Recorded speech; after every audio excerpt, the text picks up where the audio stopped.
Friends வணக்கம். இன்றைக்கி அயோத்தியில் ராம பிரதிஷ்டைக்காக நம்ம இங்கே ஒரு பாயசம் பண்ணி நைவேத்தியம் பண்ணலாம் அப்படின்னு சொல்லிட்டு முந்திரி திராட்சை வறுத்து வச்சுருக்கேன் நெய்யில். அதோட கூட ஜவ்வரிசி பானியில் வறுத்துட்ருக்கோம். நல்லா பொரியட்டும். அதில் வெந்நீரை வச்சு விட்டிங்கன்னா சீக்கிரமாக வெந்துடும். இது போல் நல்லா பொரியணும்.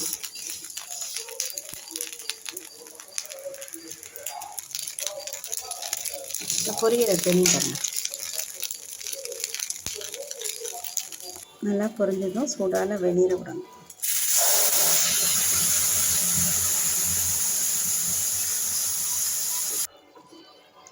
வெந்நீர் விட்டிங்கன்னா சீக்கிரமாக வெந்து வரும்.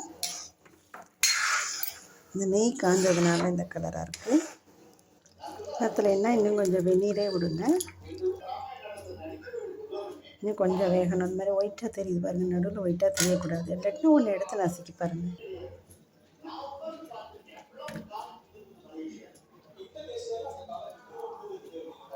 நல்லா வேகணும். நிமிஷத்து நேரம் வேகட்டும். இந்த டம்ளரில் 1.25 டம்ளர் எடுத்துருக்கேன் ஜவ்வரிசி.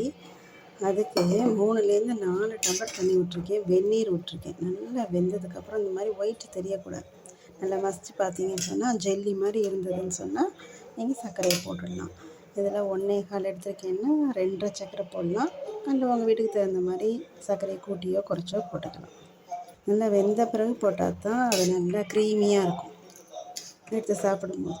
இல்லாட்டினா இது வேகாத மாதிரி இருக்கும் ஜவ்வரிசி. அதனால் நல்லா வேகட்டும். கொஞ்சம் கூட பொறுமையாக இருந்து வேக வைங்க. அதுக்கப்புறம் சர்க்கரையை போடலாம். நல்லா வெந்துருச்சு. இப்போ நல்லா சர்க்கரை போடலாம்.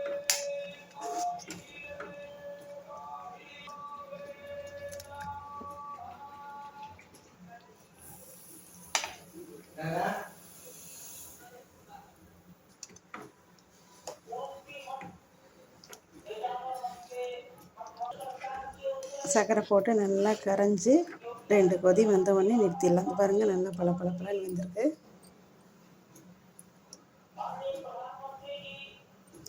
ஏலக்காய் பொடியும் போட்டுடுங்க. நிறுத்தி ஒரு 5 நிமிஷத்துக்கு அப்புறம் ஆறின பால் சேர்க்கணும். சூடான பால் சேர்த்திங்கன்னு சொன்னால் திரிஞ்சிடும். ஏலக்காய் போட்டாச்சு. முந்திரி பருப்பையும் சேர்த்து ஆஃப் பண்ணிடலாம். திராட்சைப்பழம் இறக்கி வச்சு 5 நிமிஷம் கழித்து ஆறின காய்ச்சி ஆற வச்ச பாலை விட்டுடணும்.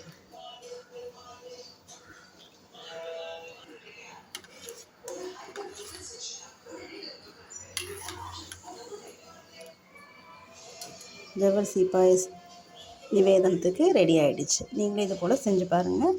நல்லா இருந்ததுன்னா ஷேர் பண்ணி சப்ஸ்கிரைப் பண்ணுங்கள். தேங்க்யூ.